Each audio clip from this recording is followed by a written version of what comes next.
ये बहुत अच्छा गठबंधन हुआ है। पिछली बार भी बीजेपी 17 सीट पे लड़ी थी, इस बार भी बीजेपी 17 सीट पे लड़ रहे हैं और हमारे 17 सिटिंग सांसद थे।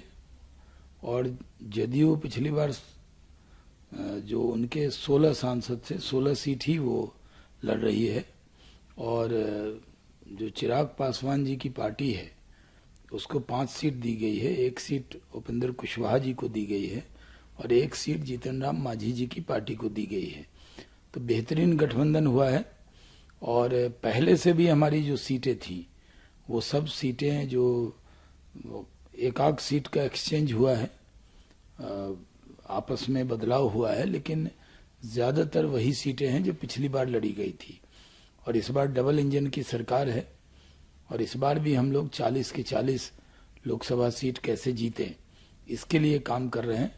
प्रधानमंत्री नरेंद्र मोदी जी के झोली में 40 की 40 सीट बिहार की डालनी है और अब की बार एनडीए 400 के पार इस मिशन को बिहार 10% उसमें कंट्रीब्यूशन जरूर करेगा, क्योंकि 40 की 40 सीट देकर जीतकर मोदी जी की झोली में डालेगा। लेकिन कुछ अभी क्लियर नहीं है, पशुपति पारस जी ने अपना स्टैंड क्लियर नहीं किया है क्योंकि उनको एक भी सीटें नहीं मिली है।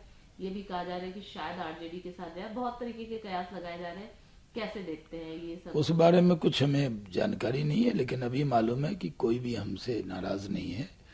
बिहार की जनता हमसे राजी है, तो जब जनता राजी है तो सब राजी है। सर, एक अलग सवाल जो है वो जिस तरीके की गंदी चालें चल रही है, इलेक्शन कमीशन जैसे संस्थानों का प्रयोग कर रही है, इसको इलेक्शन कमीशन को अपना पार्टी ऑफिस बना रखा है, जिस तरीके से ट्रांसफर हो रहे हैं, ये बिल्कुल भी उचित नहीं है। फ्री एंड फेयर पोल्स कैसे होंगे? हम तो ये चाहते हैं कि सुप्रीम कोर्ट की निगरानी में चुनाव हो।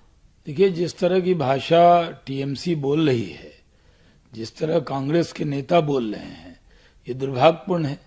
अभी जो ट्रांसफर हुए हैं उसमें यूपी, बिहार, गुजरात, कई राज्य के होम सेक्रेटरी बदले गए हैं जो बीजेपी रूलिंग स्टेट भी है। लेकिन बंगाल के लोगों को लगता है कि बस उनके जो पसंद का ऑफिसर है वही रहना चाहिए। तो उनको मालूम होना चाहिए कि ये तर्कसंगत तरीके से इलेक्शन कमीशन ने काम किया है। इलेक्शन कमीशन पर इस तरह सवाल उठाना, ये कहना कि सुप्रीम कोर्ट के गाइडलाइन में चुनाव हो, ये दुर्भाग्यपूर्ण है। इस तरह की भाषा बोलकर संवैधानिक संस्थाओं का अपमान कर रही है टीएमसी। सर, राहुल गांधी ने जिस तरीके से स्वयं भी कहा है, कैसे देखते हैं? लगातार उनके कुछ ना कुछ ऐसे बयान आ ही जाते हैं जो काफी तूल पकड़ जाता है। देखिए, राहुल गांधी क्या बोलते हैं ये उनको भी नहीं मालूम होता है, लेकिन जिस तरह उन्होंने कहा हिंदू धर्म में एक शक्ति होता है, उनकी पूरी लाइन देखिए। और फिर उन्होंने कहा शक्ति से लड़ना है।